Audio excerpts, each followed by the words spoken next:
Listo, vamos a grabar.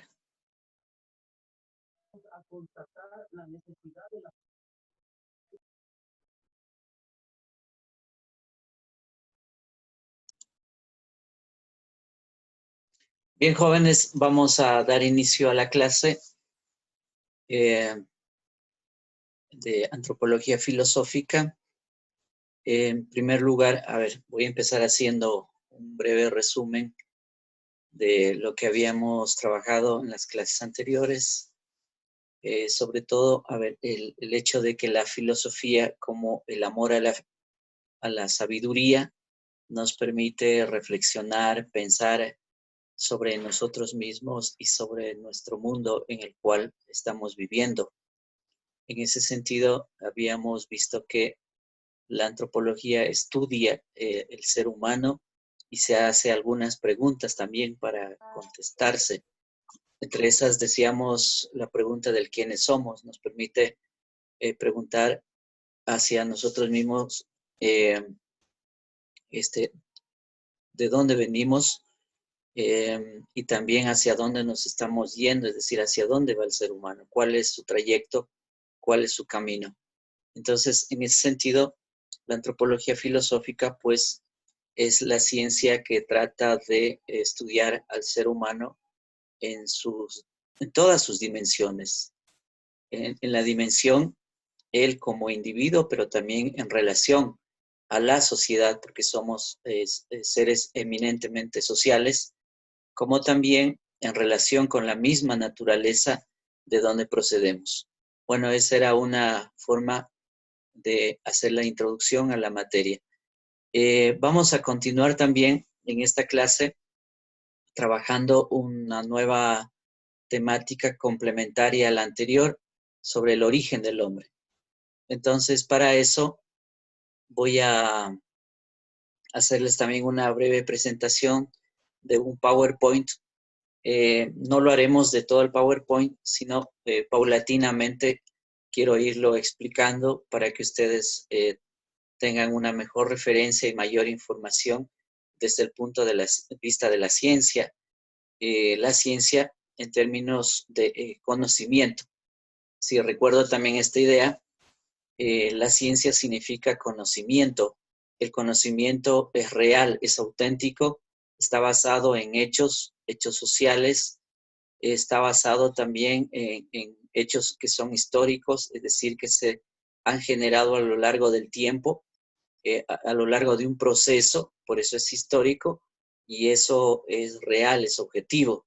Entonces, en ese sentido hablamos de ciencia, y el último criterio de la ciencia es que también es social, ¿sí? No es de un individuo solo, sino que le pertenece a la sociedad. Por eso es que la ciencia en sí misma debería ser universal, es decir, todos debemos saber, entender y compartir la ciencia en todos los lugares del planeta. Sobre ese punto, ustedes saben que la realidad nuestra no es así, sino que la ciencia no es compartida, está cargada incluso en lo que en los Estados Unidos se llaman el think tank, es decir, el pensamiento tanque, si quieren llamarle en español, centros de investigación donde se incorpora, se almacena y acumula información, pero que es utilizada fundamentalmente para ciertos países. Generalmente los países poderosos son los que hacen más eso. Entonces, pero no se comparte. Pero en sí mismo, es decir, la ciencia en términos universales, pues debe distribuirse en todas partes del mundo. Bien, vamos a ver entonces esto de el origen del hombre. Voy a conectarme al PowerPoint para que ustedes tengan presente esta idea. Vamos a compartir pantalla.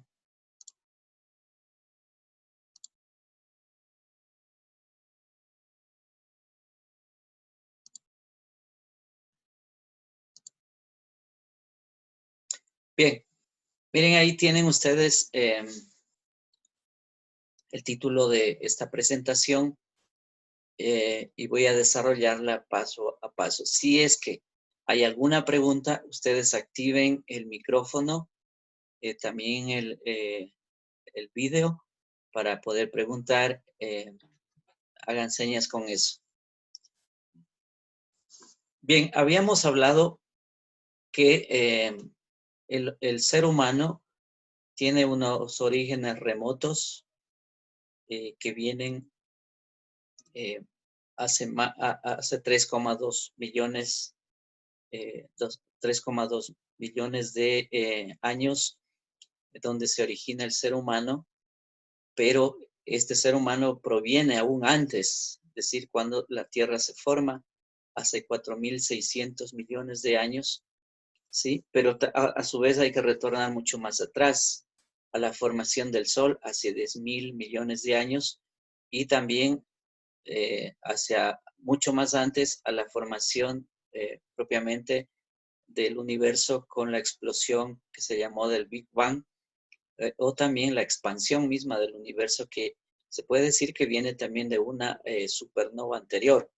Es decir, ese es el proceso largo de millones y millones de años, no solo del universo, sino antes de lo que precede al universo. De todas maneras, estas ideas ustedes también pueden averiguarlas en YouTube, o que hay información, o si no, leyendo a los clásicos como Hawking, Einstein, entre otros. Bien, entonces vamos a adentrarnos en el origen del hombre, es decir, este hombre que viene desde hace 3,2 millones de años para adelante y cómo ha ido evolucionando. Esta perspectiva, entonces, es una perspectiva científica y no mitológica o no tampoco religiosa. Es decir, aquí dejamos a un lado el tema religioso, que por ahora no viene al caso. Antes del evolucionismo. El evolucionismo, ustedes conocen ya, es una teoría científica desarrollada desde Charles Darwin para adelante, sobre todo. ¿Sí? Entonces, al periodo anterior o antes de esa teoría se le denomina pre-evolucionismo. Hasta mediados del siglo XIX no se planteó la idea de la evolución. Evolución significa desarrollo, desenvolvimiento, ir para adelante. Tanto la religión como la ciencia partían del convencimiento de que el número de especies vivientes era fijo y se había mantenido inalterado desde los orígenes, ni habían aparecido especies nuevas, ni se habían extinguido ninguna de las existentes. El problema del pre-evolucionismo es que parte de que la realidad es inmóvil, de que la realidad es estática, de que la realidad es inmutable, es decir, nació así y así continúa. Es decir, estamos en una época mítica de explicación no científica, sino precientífica. Es una explicación que se da desde la perspectiva más religiosa, desde las grandes religiones hasta las pequeñas religiones, más o menos tenían ese mismo entendimiento. Sin embargo, la ciencia va a modificar totalmente la explicación. Ahora, la ciencia trata de explicar, no de interpretar tampoco, porque aquí también hay que hacer unas diferencias entre qué es explicar y qué es interpretar. Una cosa es explicar es detallar, describir las cualidades fundamentales, las características necesarias de un objeto. Los objetos se explican, las cosas se explican, lo que se ve se explica, la naturaleza se explica, el comportamiento humano se explica, de tal modo que la ciencia lo que hace es explicar. Interpretar no es así. Interpretar es, en cambio, decir, si yo tengo delante esta misma pantalla, yo puedo interpretarla a mi manera, es decir, darle algunas especificaciones de acuerdo a lo que yo estoy entendiendo o lo que yo quisiera decir. Es decir, estamos dentro del plano de la opinión fundamentalmente. Entonces, miren, hay una gran diferencia entre explicar e interpretar. La ciencia lo que hace es explicar, no interpretar. La interpretación la dejamos básicamente para la opinión. Es decir, cuando uno opina, pues ahí sí puedes darte el lujo de detallar lo que quieras, tal como uno lo mira, lo observa también. Y eso es muy, yo diría, engañoso también. Es decir, los objetos lo que vemos también a veces nos engaña. ¿Sí? Entonces, la interpretación tiene que ver mucho con eso. Bien, entonces miren, cuando estamos hablando del preevolucionismo, estamos diciendo que antes de eso, pues la vida no se explica desde el punto de vista científico, sino lo que se hace es dar interpretaciones al gusto, digamos, de quien interpreta.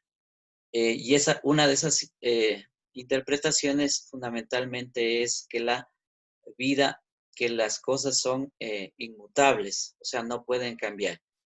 Detrás de eso, a ver, si yo hago un paréntesis ya para hacerle una crítica, podría decir que ese es un pensamiento bastante conservadorista de la vida, es decir, pensar que la vida es estática y que no se mueve. Entonces, eso ya tiene incluso todo un fondo ideológico. Cierro mi paréntesis. Continúo. Ciencia y religión mantenían la idea de un diseño inteligente de la vida, admitiendo la intervención directa o indirecta de Dios en el proyecto de la vida. El argumento usado era la perfección y complejidad de los órganos vitales que se aviene mal en el azar. Bien, de todas maneras, aquí ya encontramos una idea importante, decir, entender que hay fuera de la existencia algo o alguien que puede estar creando algo. Entonces, en ese sentido, es como se puede entender este párrafo. Sobre el evolucionismo. Bueno, el evolucionismo es una teoría científica no terminada, sino en constante perfección también. No, Darwin, por supuesto, es el creador de esta teoría. Incluso cuando viene a las Galápagos, ahí se va a inspirar sobre la selección natural.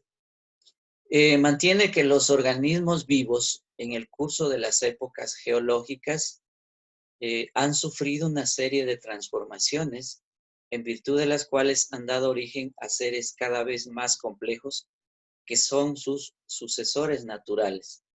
De manera que el número de especies biológicas ha cambiado, se han extinguido unas especies y han aparecido nuevas especies.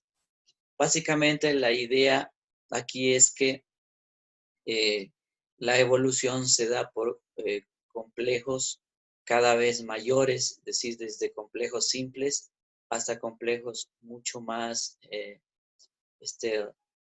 fundamentales, mucho más complicados, y la evolución ha ido en ese sentido. Incluso el ser humano es una de las manifestaciones más complejas de la naturaleza y de esa evolución. Es decir, entre todos los seres naturales, el ser humano es uno de los más complejos eh, por su evolución justamente, ¿sí? E incluso hasta por su inteligencia. Esto ya nos trae algunas preguntas, ¿cómo se formó la inteligencia? Cómo es que el cerebro humano se va desarrollando paulatinamente en procesos más superiores, en complejidades más difíciles, complicadas o complejísimas también. Entonces, hay preguntas que empiezan a surgir. Por ejemplo, ahora con la neurociencia se está estudiando el cerebro humano, las relaciones entre las neuronas y cómo éstas se juntan entre sí. Incluso hay lugares en el cerebro donde se van ubicando, por ejemplo, el tema de las emociones, del lenguaje, incluso hasta de las relaciones más espirituales que podemos tener los seres humanos. Entonces, miren, el cerebro se ha vuelto objeto de investigación y de estudio, pero no puede ser desligado del ser humano y en su conjunto de la misma naturaleza humana. La idea básica aquí entonces, ¿cuál es? Que la evolución va de lo simple a lo complejo. A ver, Lamarck es uno de los evolucionistas que va a plantear unas ideas también sobre el tema de la complejidad de la evolución. El factor que explica racional y científicamente la evolución dice él, viene dado por las modificaciones de los organismos vivos, producidas bajo la influencia del ambiente a consecuencia del uso o del desuso de los órganos. Estas modificaciones eran transmitidas a los descendientes y con el tiempo podían dar origen a nuevas especies. Entonces, miren, aquí hay varios conceptos que ya se comprenden. Por ejemplo, el tema de las modificaciones de los organismos vivos. Es decir, que ningún organismo es estático, sino que siempre está cambiando también y van adaptándose a nuevas circunstancias dependiendo de sus circunstancias también, como el ambiente, el clima, la geografía, etc. También por el uso o el desuso de los órganos, es decir, cuando un órgano deja de usarse, sencillamente entra en un proceso de desuso. Ese desuso sencillamente es que ya no se necesita ese órgano para, eh, para poderlo utilizar y que sea funcional. Pero esos usos o desusos se van transmitiendo a través de la genética, a través del tiempo también.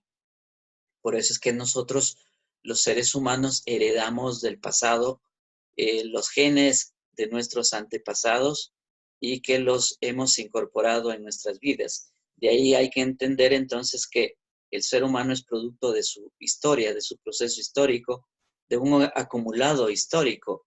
De ahí hago un paréntesis para hacer la crítica, como esas literaturas de hoy, por ejemplo, esos libros de bestseller, o también de la televisión que te dice vive intensamente y no te preocupes del pasado, es decir, olvídate de la historia. Eso, por ejemplo, es muy engañoso porque tiene buenos sus propósitos de adormecimiento de las personas, pero está metiéndonos en nuestro cerebro de que no nos ocupemos de la historia, cuando la historia es fundamental, justamente por lo que acabé de decir.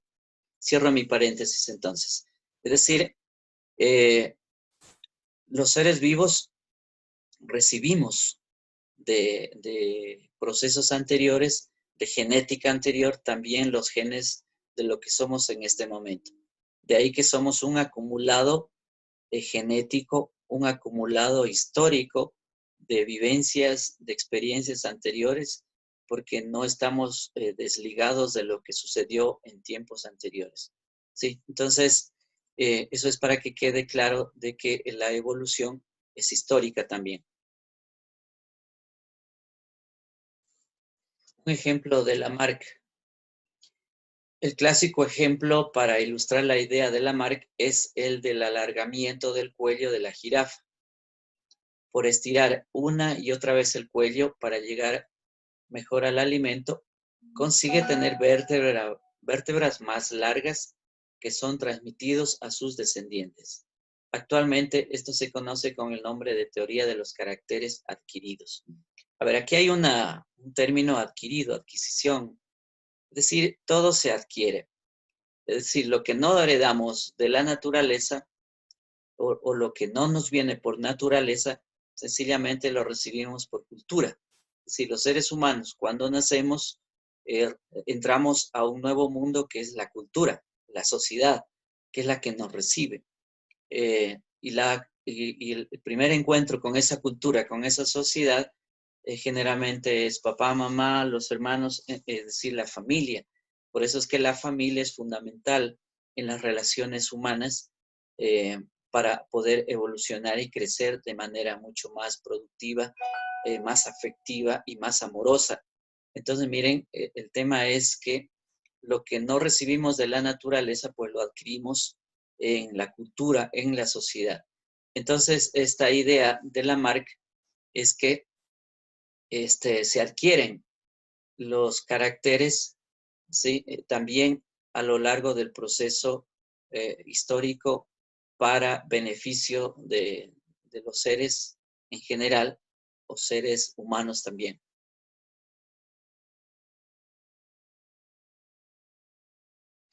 Bueno, tenemos el caso típico de Charles Darwin, uno de los grandes científicos que ha tenido el siglo XIX, sí, y que dejó unos excelentes aportes para la ciencia y para la humanidad. El autor va a hacer una explicación causal de la evolución biológica y él va a hablar de la selección natural, ¿sí? Entonces, la idea básica es que él explica la evolución por la selección natural.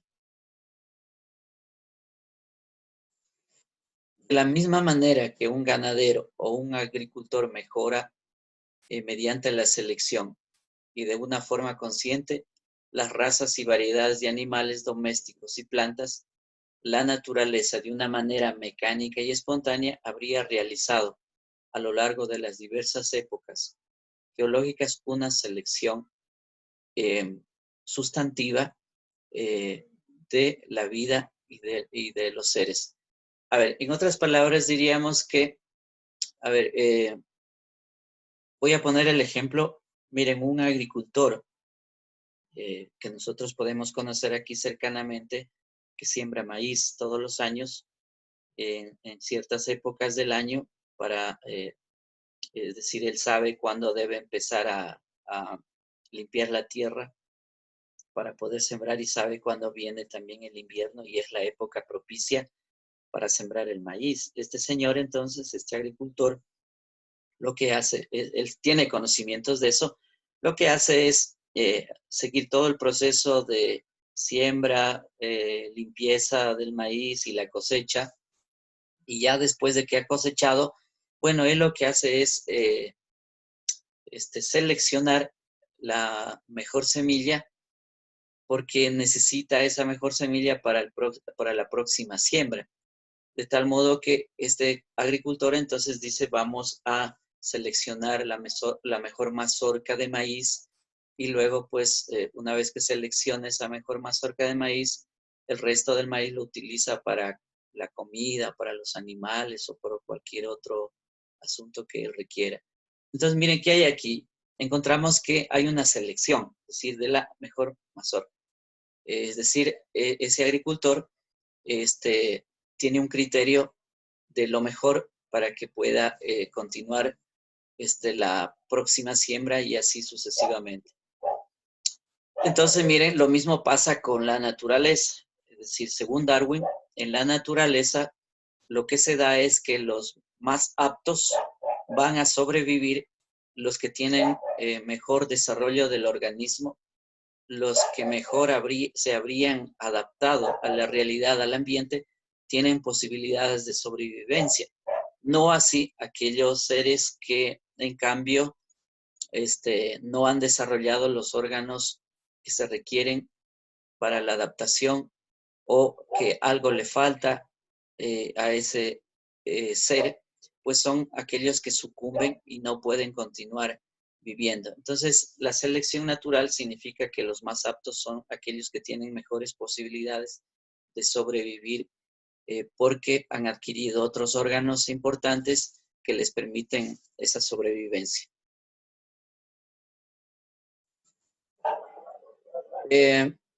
Darwin habla del desequilibrio entre población y alimentos.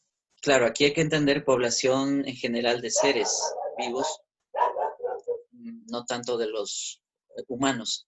Aunque hay autores, los que llamamos darwinistas, un poco han ido más allá de lo que dijo Darwin. Y esto hay que considerarlo también porque los darwinistas que no son Darwin sencillamente han hecho interpretaciones a su manera y están hablando de que en la sociedad pues somos darwinistas sociales en cuanto que las personas pues los más aptos o más poderosos son los que tienen mejores posibilidades de sobrevivir. Bueno, eso es para que ustedes tengan presente de lo que no es Darwin. Charles Darwin constató el hecho de que las poblaciones vivientes tienden a aumentar más fuertemente que el alimento disponible, provocando la lucha por la existencia, tanto entre individuos y variedades de la misma especie, como entre especies del mismo género. En esta lucha sobreviven solo los más aptos. Estos son los que exhiben variaciones favorables. Un poco las ideas que ya les decía. Siempre los más aptos van a desarrollar cualidades específicas y que se adaptan mejor a las condiciones ambientales a las condiciones geográficas, climatológicas o a las condiciones de diversidad también en las cuales viven. Sí, y esos son los que van a tener posibilidades de vivir en sus propios entornos. ¿Sí? Entonces, esta lucha por la existencia perpetúa las variaciones ventajosas por medio de la herencia, pues los individuos de menor valor biológico resultan eliminados, mientras que los dotados de cualidades más idóneas sobreviven y pueden transmitir dichas variaciones a sus descendientes. ¿Cómo se transmite eso? Básicamente a través del ADN. El ADN, ácido desoxirribonucleico, eso significa ADN, pues es el elemento a través del cual incorporamos la herencia genética anterior y sobre la cual se va haciendo acumulaciones de otros elementos portadores para el futuro de las generaciones.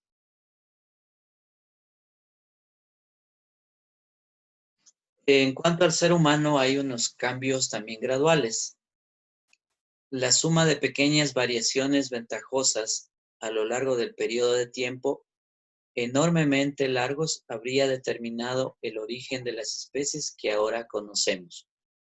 Es decir, el ser humano no es que ha tenido un único desarrollo en el tiempo, sino no es que por un prestidigitador, es decir, un mago que por ahí apareció y hace magia y aparece el ser humano, no. Sencillamente es que hay un largo proceso complejo de desarrollo del ser humano. Si ustedes se fijan en la lámina, miren, fíjense ahí cómo tenemos la secuencia del desarrollo del humano, desde los primates que van a estar caminando sobre 4 patas, después el ser humano va a irse incorporando lentamente a lo largo del tiempo a tomar la forma erecta y resulta que ahí, en ese proceso, las manos van a empezar a quedar libres y no solo eso, sino que también la mirada va a ser mucho mejor porque ya no va a ser desde el suelo, sino desde arriba, desde el aire, es decir, desde la parte alta del ser humano que va a tener mejores posibilidades de mirar el entorno y mirar también los peligros de los animales salvajes. Entonces, mire, de una posición, llamémosle así, eh, de una posición de 4 patas, pues se pasa a una posición más bien de 2 y eso se llama bipedismo. Entonces, eso requiere de un largo proceso de millones de años.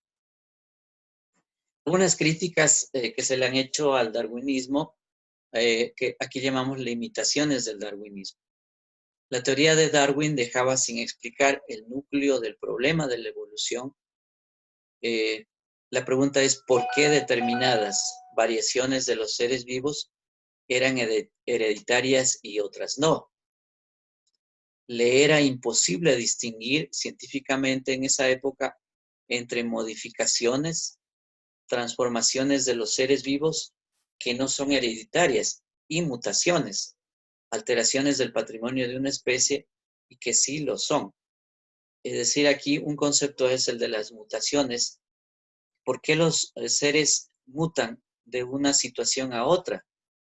Es decir, la mutación significa que hay transformaciones, que hay cambios significativos, que se pasa de la cantidad, llamémosle así, hasta la cualidad. Hay unos cambios muy significativos de cantidad a cualidad. Entonces, miren, el concepto de mutación es fundamental porque los seres vivos van cambiando permanentemente de una forma a otra forma.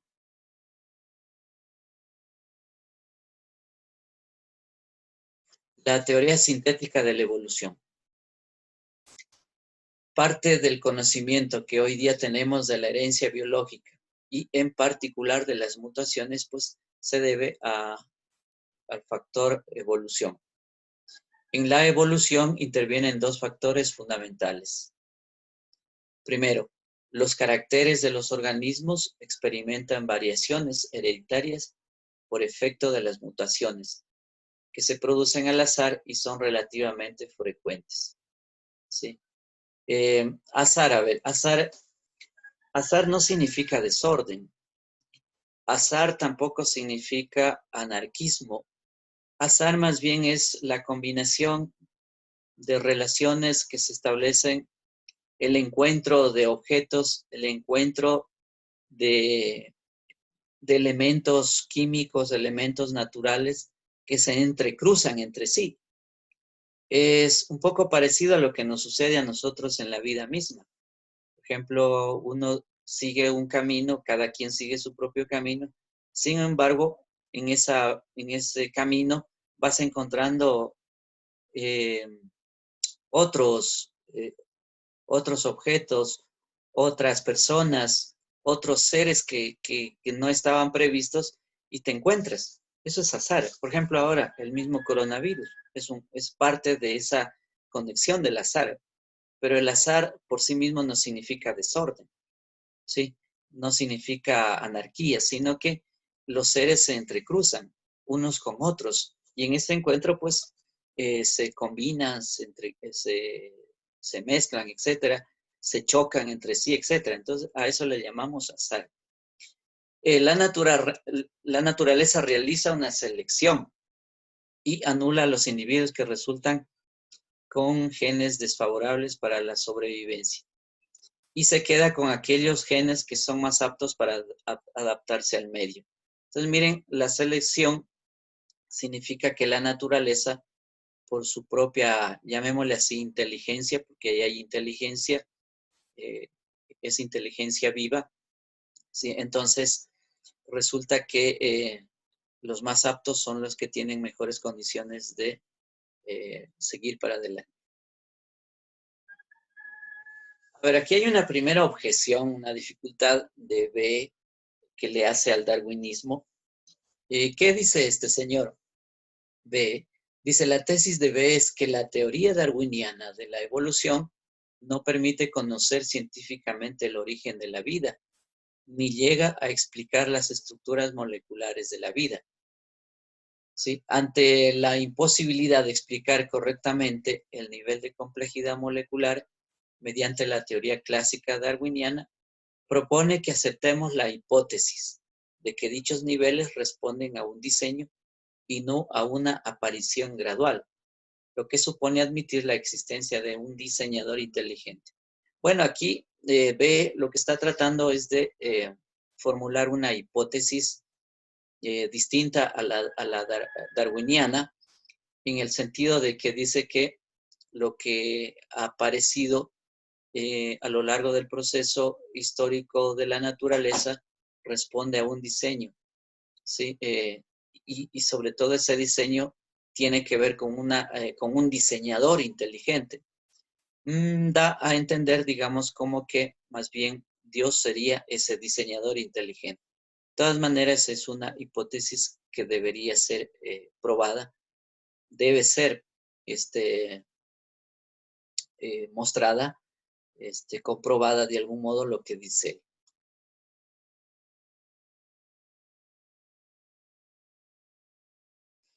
Jóvenes, ¿me están escuchando? Sí, profe. Bueno, ¿hay alguna pregunta hasta ahora? A ver, pregunten ustedes. Yo he dicho muchas cosas, pero necesitamos que ustedes, a ver, vayan solventando sus dudas, sus inquietudes. ¿Hay alguna pregunta? ¿O qué opinan ustedes?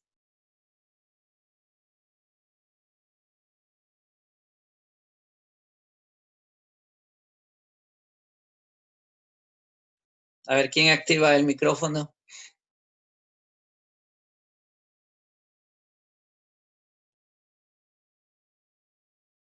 Profe. Sí, diga. ¿Quién es? A ver, muéstrese ahí para verle quién es.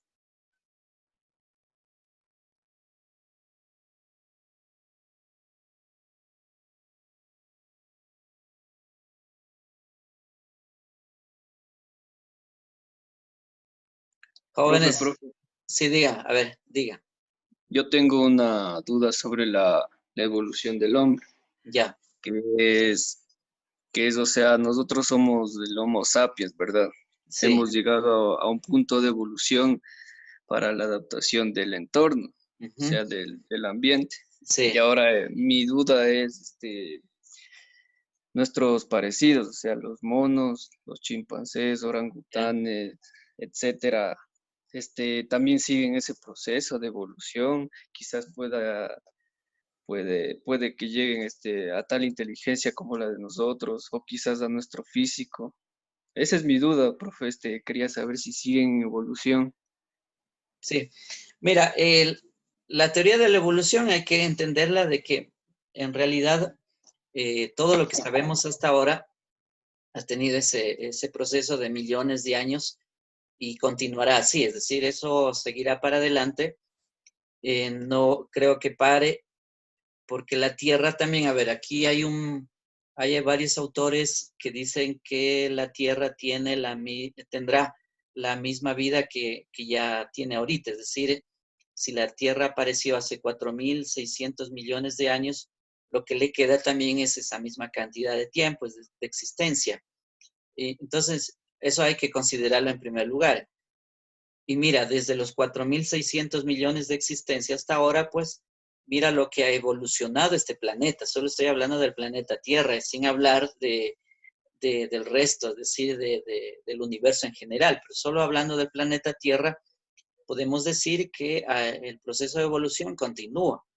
Incluso en ese proceso podría producirse, yo creo que en los 4.600 millones de años más aproximadamente que nos queda del planeta Tierra, el planeta llegará a un punto en el que se va a enfriar, es decir, ya no habrá más vida. Entonces, en ese proceso, la vida también creo que se terminará y el proceso de evolución de la naturaleza y de los seres humanos, pues también va a terminar. Pero eso no significa que ahí termina la Tierra, que termina el universo, no, sencillamente es que hay un proceso de vida como es el principio de la contingencia. La contingencia es un elemento que forma parte de la ley del movimiento. Esperemos que tú y tus compañeros posteriormente puedan estudiar eso también, pero el asunto es que existe la ley del movimiento universal de todo, es decir, todo está en movimiento y en ese proceso pues hay contingencia, es decir, que todo nace, tiene su desarrollo y después muere, es decir, hay contingencia, se acaba, se termina. Ese es el proceso natural también, es decir, las plantas nacen, miren, tienen un desarrollo, depende de qué tipo de árbol sea o de planta, y después termina, es decir, el árbol, por ejemplo, empieza a marchitarse, se pone viejo y acaba. En los seres humanos tampoco somos la excepción, es decir, nosotros nacemos bien bonitos, bellos, guapos cuando somos bebés, pero después a lo largo de la vida, mira, vamos madurando y llega un punto en el que ya empieza el envejecimiento y la persona muere naturalmente. Es decir, ese es el orden, digamos, biológico de la vida. Entonces, mira, hay contingencia y entonces este concepto de contingencia también es fundamental dentro del proceso evolutivo. Entonces, para tu pregunta diríamos que el proceso continuará en todo. El ser humano mismo, por ejemplo, ahorita estamos en un proceso de la historia humana del Homo sapiens que aparece hace 150.000 años de existencia, el último género humano. Ese es el tronco común al cual pertenecemos esta generación de ahora, pero está ya llegando a un punto en el que, por ejemplo, la inteligencia humana no crece, ya no se está desarrollando. Y eso no significa de que no esté evolucionando o de que también ya no necesites, porque probablemente la tecnología es lo que está haciendo el trabajo en general ya en el mundo entero. Entonces, el ser humano lo que está inventando es cada vez mejor tecnología, más tecnología, y está dejando de usar su cabeza, su cerebro. Entonces, eh, hay ahí ya un punto de tope en el cual el Homo sapiens está llegando. No sabemos cuál será la próxima generación, ni cómo se llegará a esa próxima etapa. No sabemos porque no sé, la ciencia tampoco puede predecir, pero hay algunos elementos que ya nos están diciendo de cómo podría ser. Por ejemplo, la destitución, la destrucción del mismo género humano hecha por nosotros. La pandemia del coronavirus ya nos va también poniendo a pensar qué podría sucedernos si es que vamos por esa vía. Es decir, si salimos bien de esta, pues la siguiente va a ser peor. Entonces, es decir, hay un proceso complejo de evolución. Hay un parecido también de los seres humanos con los chimpancés, ¿cierto? Más o menos como el 98% de parecidos en el ADN. Luego, el chimpancé con el gorila no tienen también, están más lejanos en esas similitudes, pero estamos más cercanos con los chimpancés. Y estos animales también, por ejemplo, si los pones en un entrenamiento, pues también resulta que desarrollan su inteligencia. O, por ejemplo, los perros también, usted puede ver que si pones en entrenamiento al perro, también desarrolla su inteligencia. Es decir, hay evolución en eso. No sé si he contestado tu pregunta más o menos, porque ahí hay que ponerle más datos a lo que yo digo. Sí, profe, esa duda nomás tenía ahí. O sea, y quería saber si así de, si acaso, o sea, pueda llegar a esa tal inteligencia, tal que lleguen a hablar así, a expresarse como nosotros. Quizás. Mm, es posible eso, ¿no? Pero te digo, adivinar el futuro es muy difícil y la ciencia, y yo también, digamos, como científico de la antropología, pues no podría decir qué podría suceder, pero lo cierto es que por el proceso evolutivo, sí. Mire, solo para complementarte que eso es así, en el caso del ser humano, es que los seres humanos están proyectándose, por ejemplo, a la vida en otros planetas, como por ejemplo, están estudiando ya desde hace muchas décadas atrás el planeta Marte, para ver si puede haber vida y si es que se puede generar la vida, y de hecho están ya haciendo experimentos ahí. Están en la búsqueda también de otros planetas en los que se llaman los exoplanetas, buscando vida. Yo creo que, imagínate, en los últimos 50 años ha sido el avance tecnológico fenomenal. Entonces, y de lo que te decía, que a la Tierra le queda 4.600 millones de años más, es decir, hay millones de años para adelante para el desarrollo también. Es decir, es posible que los seres humanos en el futuro estarán viviendo seguramente en otros planetas también, porque eso es posible. O Profe, sea, mira la inteligencia. ¿Eh? una pregunta. Sí. Profe, o sea, dice que nosotros somos los Homo sapiens, pero también habla en eso de la evolución, también que existe el Homo sapiens sapiens, pero que el cerebro de ellos es un poco más grande que el de nosotros. No, no. A ver, el Homo sapiens es un género, por supuesto, de hombre que existió y todavía aún está, pero eso ya, incluso hace 22.000 años se fue extinguiendo, incluso este sapiens. El sapiens sapiens, digamos, es un crecimiento mucho más elevado del Homo sapiens, o sea, el sapiens sapiens. Entonces, a este género es el que pertenecemos los seres humanos. ¿Cómo se sabe eso? Bueno, un elemento es, dicen, por la capacidad craneana.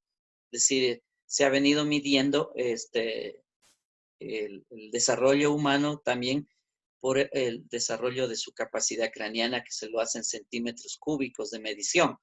Entonces, el sapiens sapiens básicamente somos nosotros, o sea, todo este género humano desde hace 150.000 años para acá, entre el sapiens y el Homo sapiens sapiens. Ay, ya, profe, gracias. Ya. Yeah. ¿Podemos continuar o hay más preguntas? Yo tengo una pregunta. A ver, dígame. No sé si es que entre la teoría que tiene Lamarck y Darwin, no dice lo mismo hasta cierto punto, porque Lamarck se refiere a que las jirafas fueron en un periodo de tiempo evolucionando su cuello. Y también Darwin habla de la selección natural. Entonces, ¿no podría ser que las jirafas también sufrieron un proceso de selección natural que las más, o sea, las más aptas para desarrollarse se quedaron y no sé si entre las dos tiene bastante relación o no? Claro, hay una relación. De hecho, por ejemplo, cuando se habla del concepto de adaptativo o adquirido, mira, esos son conceptos similares tanto en Darwin como en Lamarck, porque además Darwin no es que parte de cero, sino que él acumula otras informaciones anteriores, entre esos está el mismo Lamarck. Entonces, el asunto es que hay similitudes ahí porque decir, los seres, entre esos las jirafas, lo que han hecho es entrar en un proceso de adaptarse al medio, a las condiciones y a sus funciones. Por ejemplo, según Lamarck dice, es que querían conseguir alimento y eso estaba, digamos, en los árboles y eso podía alimentarlas a las jirafas. Entonces, naturalmente lo que tenían que hacer es estirar el cuello y así lograron, digamos, alcanzar mucho más el alimento de los árboles. Mira, entonces ahí hay un proceso de adaptación funcional. Otro elemento, por ejemplo, que yo te podría decir es, pongamos el caso de los deportistas en el básquet. ¿Qué pasa con estos deportistas? Mira, el básquet que se inventa como deporte con un balón y que tienen que meter en una cesta que salta. Entonces, mira, el balón, digamos, el jugador de básquet lo que hace es desarrollar ahí todas unas cualidades porque brinca, salta y de tanto saltar, mira cómo va creciendo y resulta que ese señor se desarrolla más que el que no salta. Entonces, te das cuenta, ahí hay otro proceso también adaptativo a esas condiciones, que es el baloncesto y la canasta que están de manera alta. Entonces, te das cuenta, no sé si me captaste, pero es lo mismo, es decir, en ese proceso. En el caso de Darwin, pues, él está hablando también de eso, pero él le agrega que se hace también por selección natural, es decir, en cambio, por el desarrollo de los órganos, que son los que se van a adquirir en determinados medios. Es decir, no es que en todos los medios se desarrollan los mismos órganos, pero sí en condiciones. Por eso es que el concepto de condición también es importante. Es decir, debe haber las condiciones para el desarrollo de los órganos y del cuerpo físico.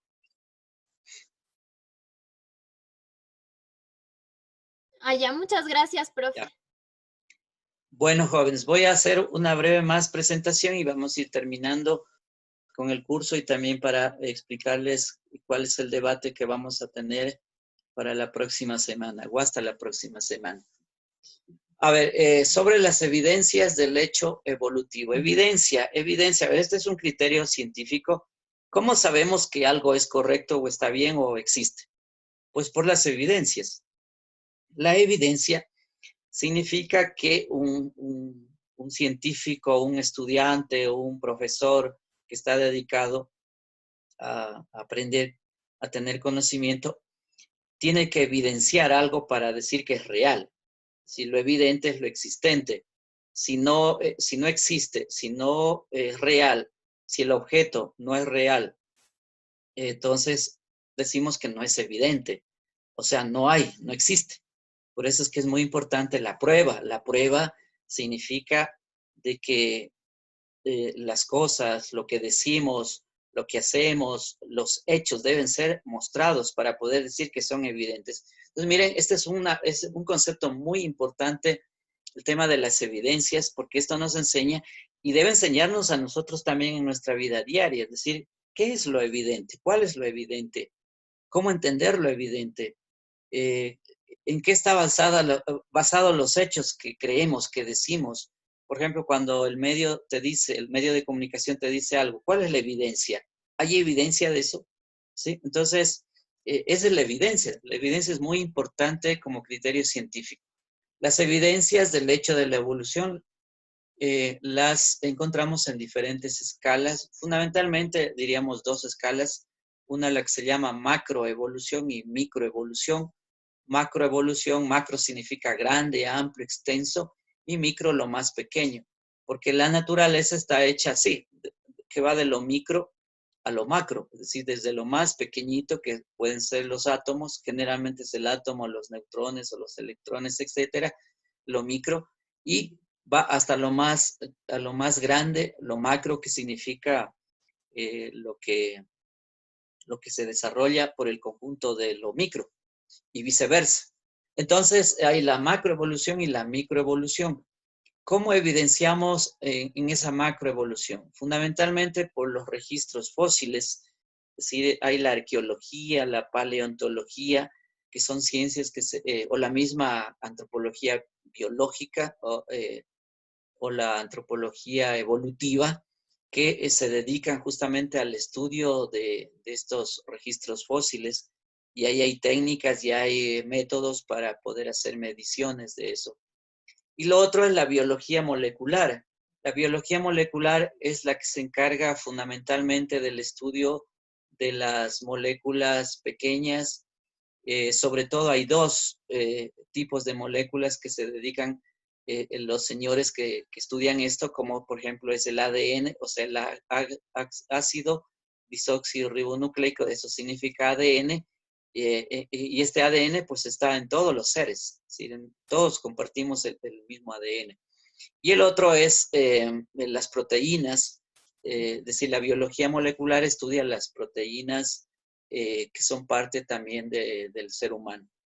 Bien, en la microevolución, en cambio, podemos tener evidencia a través de la selección artificial de especies efectuada por los seres humanos con fines productivos. Por ejemplo, lo que yo les dije, el maíz, ese agricultor que selecciona la mejor semilla, él está haciendo una selección artificial, porque no es una selección natural, sino artificial. O también podríamos ponerlo cuando los primeros habitantes del planeta empiezan a seleccionar los animales para comer. Por ejemplo, se selecciona el chancho, la gallina. Ahora mismo, mire, se sigue seleccionando las gallinas para digamos, en lugares muy, muy grandes ahí para comerlos. Entonces, mira, ahí hay una selección artificial de especies, ¿sí? Con fines productivos. Entonces, la microevolución tiene que ver justamente con eso. Sobre los registros fósiles. Los sedimentos que se han ido acumulando sobre la corteza terrestre a lo largo del tiempo dejan huella en la forma de huesos o esqueletos petrificados, que son los fósiles. A través del registro fósil sabemos, por ejemplo, que durante 150 millones de años la Tierra estuvo dominada por los dinosaurios, que en no demasiado tiempo dejaron de existir. Bueno, ahí vivieron millones de años estos animales también. Muestran que la historia de la vida es una historia de extinciones y muertes, ¿sí? Miren, aquí yo creo que sería bueno entender también que la vida humana y la vida en general llega a un punto en el que se extingue y nacen nuevas especies. Es decir, sobre eso tenemos la larga historia, por ejemplo, de los dinosaurios, de otros animales, que nos muestran que se extinguieron, ¿sí? Pero nacen otras nuevas formas mucho más capaces de sobrevivir. Sobre la biología molecular, que era lo que les decía antes, nos enseña que todos los organismos vivos compartimos el mismo material hereditario, el ADN. Las secuencias de ADN nos permiten establecer comparaciones con cualquier grupo de organismos por distantes que estén evolutivamente. Por eso es que para estudiar más bien la evolución de los seres se acude al ADN de esos seres, porque ahí compartimos todos el mismo núcleo de vida. Proceso de hominización. Hominización significa cómo es que nos fuimos haciendo humanos cada vez, ¿sí? Esa es la hominización. Cómo es que de hace 3,2 millones de años que empieza a aparecer por ahí un primer parecido a hombre, que no es todavía como el que conocemos ahora, empieza a desarrollarse y va haciéndose cada vez más hombre. Es decir, va volviéndose humano. En ese sentido se entiende la hominización. Se entiende por hominización el proceso mediante el cual aparece el ser humano a partir de otros seres vivos, en concreto, a partir de otros primates. En otras palabras, diríamos que en el origen de los seres humanos estamos en los primates, ¿sí? Los primates es un primer tronco, pero claro, estamos hablando de hace millones de años atrás, y del cual se van a ir clasificando homínidos y, por supuesto, los mamíferos, sobre todo. Bien, aquí tenemos un cuadro, más o menos para entender la idea de la clasificación de este proceso de evolución del ser humano. Mire, nosotros venimos de los mamíferos, o sea, somos parte también de los mamíferos, pero en esa clasificación de los mamíferos hay distintas formas de entender, por ejemplo, el orden de los primates, el orden o la familia de los homínidos, el género propiamente hombre y la especie sapiens sapiens. Es decir, no, el Homo sapiens sapiens no es igual que el Homo habilis. Por ejemplo, el Homo habilis significa el hombre que fabrica.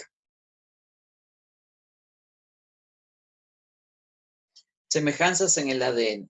Los datos de comparación de secuencias muestran que hay una similitud del 98,5% entre el ADN humano y el del chimpancé. Esta semejanza es mayor que la que existe entre el chimpancé y el gorila, o el gorila y nosotros, por lo que el chimpancé y los humanos compartimos un antecesor común más reciente que ambos con los gorilas. Entonces aquí hay una respuesta también a la pregunta anterior que me preguntaban ahí entre la evolución del chimpancé, fundamentalmente si podría llegar a tener alguna forma como los humanos. De todas maneras, ahí hay unas similitudes entre el chimpancé y ser humano. Bueno, aquí es un cuadro para entender los tipos de homínidos que existieron. Sí, bueno, son nombres que los científicos les dan a estas clasificaciones, pero si ustedes se fijan en las figuras, tal vez nos puede dar una idea del nombre de estas personas en los distintos tiempos. Por ejemplo, si ven la primera figura a la izquierda, donde dice Australopithecus robustus, miren la forma que tiene, ¿sí? Muy peluda, etc. Después hay una evolución, el Australopithecus afarensis, en la siguiente lámina que ustedes ven ahí, o fotografía. Después el Homo antecesor, que sería anterior al Homo sapiens neandertal. Sí, neandertal es el nombre que se le da por el origen en donde se descubrió. Bueno, miren, hasta ahí vamos a llegar. La próxima clase yo voy a explicarles sobre el bipedismo de los homínidos, es decir, por qué los seres humanos empiezan a levantar cabeza y a caminar en dos pies y liberan las manos y los brazos, o sea, las extremidades inferiores.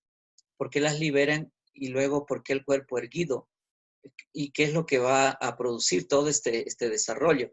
Que va a ser fenomenal para los seres humanos haber llegado a ese nivel, ¿sí? Y eso explica también por qué ahora nosotros los seres humanos ya no solo hemos logrado la independencia de nuestro cuerpo del suelo, sino que también hoy hemos entrado a un proceso de que el cuerpo se extiende más allá de nosotros a través de la tecnología. Es decir, los ojos, por ejemplo, se extienden a través del telescopio. Y el telescopio nos permite mirar las estrellas, el universo, las galaxias, las supernovas, etc. Los brazos, por ejemplo, ¿ves? A través de máquinas, las máquinas mecánicas que hacen el trabajo por los brazos humanos y 1000 veces mejor. O porque la locomoción, los dos pies, ¿ve? Eso evoluciona a través de los automóviles, el carro, las locomotoras, que nos permiten ir a mayor rapidez en el tiempo. O por qué el ser humano también, que siempre soñó volar y resulta que ahora volamos y el avión, las aeronaves pues son comunes y nos permiten ir más allá de lo que nosotros queremos. Entonces, miren, el bipedismo es muy importante entenderlo en la evolución humana. Bueno, esos jóvenes que quería hablar con ustedes Ahora me gustaría explicarles sobre un foro que vamos a realizar, porque el día de hoy terminamos el foro que yo les había incorporado en su aula virtual para que ustedes discutan sobre el origen del universo. Ahora vamos a discutir un poco sobre el origen del hombre. Voy a ponerles un video también que viene de la astronomía web. Bueno, a mí me gusta mucho la astronomía, en realidad les confieso. Siempre estoy estudiando, no del todo, pero sí un poco. Eh, el tema de la astronomía me encanta y por eso es que también yo quiero incorporarles un video de esta página web que se llama Astronomía Web, un video para que ustedes lo puedan reflexionar y puedan entender mejor también lo que acabé de decir ahora. Probablemente hay cosas que no se entienden bien, pero el video les podrá ayudar a entender mejor. Entonces van ustedes a mirar ese video, estará presente desde mañana porque el foro está todavía previsto hasta el 6 de abril, o sea, hoy día, y se cierra esta noche a las 11 y poco más de la noche automáticamente. Entonces, el día de mañana yo les estoy incorporando este nuevo video sobre el origen del hombre. Eso es, jóvenes, para que sepan sobre la tarea. Digamos, el foro. Bien, ¿alguna pregunta que tengan ustedes adicional antes de ir terminando con la clase? ¿O todo va bien? Yo, profe, una pregunta. Sí. Disculpe, no sé si es que podría volver a explicar lo que es del deber, porque creo que hay muchas dudas y más que todo la mayoría está haciendo como entendió, porque prácticamente se dijo que hay que guiarse sobre lo que es de la matriz 2, ¿verdad? Sí. Que hay que hacer los objetivos, hay que sacar las categorías centrales y el mapa. Pero o sea, mi pregunta es si es que únicamente hay que hacer el mapa y en el mapa hay que involucrar todo eso de las categorías y los objetivos o hacemos por parte. Tienen que hacer por partes, por eso es una matriz. O sea, ¿se acuerdan que yo les había preguntado en la clase anterior? Ustedes me dijeron que sí habían entendido. Es que hay que hacer toda la matriz, o sea, la matriz 2, que es un análisis, síntesis y comentario. Hay que seguir parte por parte. Es decir, en la primera parte, identificar el objetivo del texto, o puede ser la tesis también. O sea, cualquiera de las dos componentes es válido, sea el objetivo o la tesis del autor. Eso en el primer punto. Y eso les decía que se lleva más o menos, ¿qué será? Unas hasta 40 palabras puede tener si no tiene más, y es suficiente. Solo que hay que saber qué es lo que está planteando el autor como idea central. La segunda es el análisis propiamente de las categorías. ¿Cuáles son las categorías centrales que está planteando ahí el autor? Es decir, el compañero Vicente Plasencia, que es el que escribió el libro, es profesor ahí también de esta cátedra. Entonces, establecer las categorías que él está proponiendo en su texto. Luego, el siguiente punto, el siguiente aspecto es el análisis de conceptos fundamentales. Por ejemplo, si se habla de biogénesis, mira, la biogénesis es el origen propiamente del hombre, que es lo que vamos a tratar.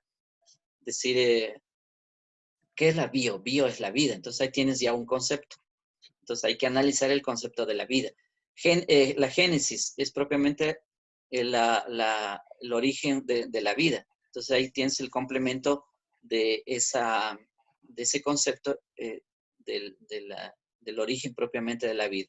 Y dentro de ese concepto hay otros, por ejemplo, el hombre, es decir, la evolución del hombre, es decir, cómo se desarrolla el ser humano a lo largo de la historia humana, que es lo que está contando Vicente, y también pueden valerse de los videos que estamos viendo, el que van a ver también, se pueden ayudar. ¿Sí? Entonces, mira, esos son los conceptos. Sobre eso, mire, la mejor forma de poder explicar y estudiar, porque la idea es que ustedes puedan estudiar, eso es lo que interesa al final, es que hagan un mapa mental. Un mapa mental es un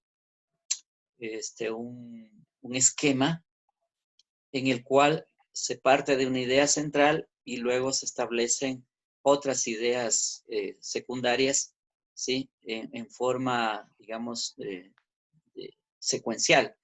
la escritura de cómo hacemos el mapa mental siempre se lo hace desde arriba, es como las manijas del reloj, es decir, el reloj tiene arriba el 12 y empieza a girar hacia la derecha y da la vuelta. Del mismo modo se hace el mapa mental, incluso para leerlo se lo lee del mismo modo, es decir, desde arriba del centro, que estaría en el 12, hacia la derecha empiezas a construir tu mapa mental y así sucesivamente.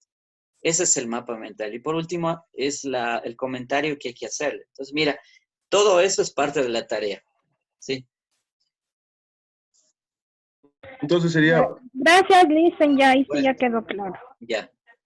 entonces sería, profe, 1, la tesis, 2, las categorías, 3, ahí vendría el mapa, Ujú. 4, el comentario, y Sí, 5, la fuente. las fuentes. Sí, es una sola fuente, porque ahí tienes solo una, que Claro. que es la del texto. Y si es que usaras también alguna información de los videos que estamos viendo, bueno, también tienes que ponerle ahí la fuente, siguiendo las Profe, normas APA. Y si no, pues es solo un texto que es el que estamos estudiando y corto además, porque no es lectura larga. el profe, eso de la categoría es como, ¿me puede explicar, por favor? A ver, una categoría es, ¿cómo te digo? A ver, o sea, yo tengo una definición de eso, pero la otra vez les estuve explicando y me dijeron que ya me habían entendido, por eso es que yo no continué. Claro. Pero una categoría es una forma de entender muy amplia que se puede tener de una realidad. Expresa fundamentalmente una realidad amplia. Yo les decía, por ejemplo, el ejemplo de la formación social. Esa es una categoría en ciencias sociales. La formación social implica una concepción amplia de la realidad y la formación social, si digo republicana, estoy hablando del Estado, de la formación del Estado en el Ecuador, por ejemplo, formación social republicana ecuatoriana, y tengo una categoría que abarca el Estado y la sociedad. Mira, ecuatoriana, si es que tendría que estudiar eso. Mira, esa es una categoría. Otra categoría sería biogénesis, por ejemplo, mira, o antropogénesis, son categorías. Entonces ahí tienes, mira, ¿qué son esas? Son concepciones amplias de la realidad, pero que incorporan a su vez conceptos, que esa sería la otra parte de lo que yo les pido, pero bueno, no quiero meterme ahí para explicarte eso porque ya lo dije, y no confundirlos también. Entonces, no sé si me captaste qué son estos elementos llamados categorías. Por ejemplo, No son los subtemas, ¿verdad? antropogénesis, podríamos decir son, mira, dos concepciones amplias de la realidad sobre el cual se levantan conceptos. En ese sentido, para decirlo así de un modo más simple, o sea, porque es mucho más compleja la explicación de categoría, pero de todas maneras, lo que quiero es hacerme entender para que ustedes puedan encontrar las categorías fundamentales, que no son muchas, serán 2 tal vez o 3 máximo, pero ustedes tienen que encontrarlas y saber diferenciar entre categoría y concepto. Ya listo. ¿Sí? Gracias, profe. Bueno. Bueno, jóvenes, entonces, si no hay nada más, vamos a dar por terminada la clase. Continuaremos la explicación la siguiente clase sobre el bipedismo. ¿Ustedes están todo bien por ahí en sus casas, en sus familias? ¿No hay novedades? No, profe, todo bien. Bueno, Profe. listo, Y todo bien. ya. Bueno, entonces, jóvenes, nos veremos la próxima clase y que les vaya bien. Hasta pronto. Chao, profe. Gracias, profe, hasta luego. Hasta luego. Hasta Gracias, luego. profe. Hasta luego. Que tenga un lindo día. Hasta luego, profe. Gracias.